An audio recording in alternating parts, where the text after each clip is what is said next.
What if I told you that gas turbines are like the superheroes of the energy world? All right, so gas turbines, they're pretty cool.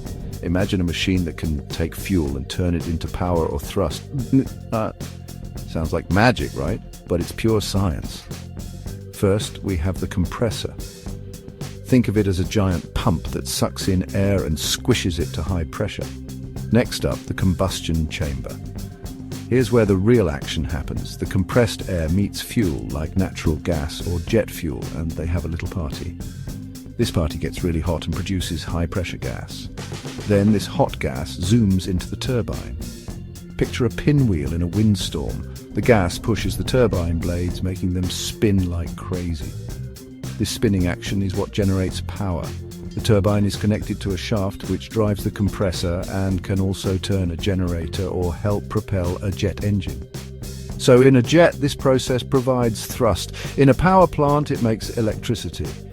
And finally, the exhaust.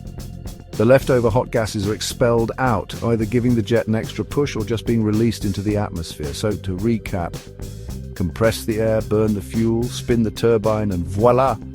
Power or thrust ready to use. From jet engines to power plants, gas turbines are everywhere this year.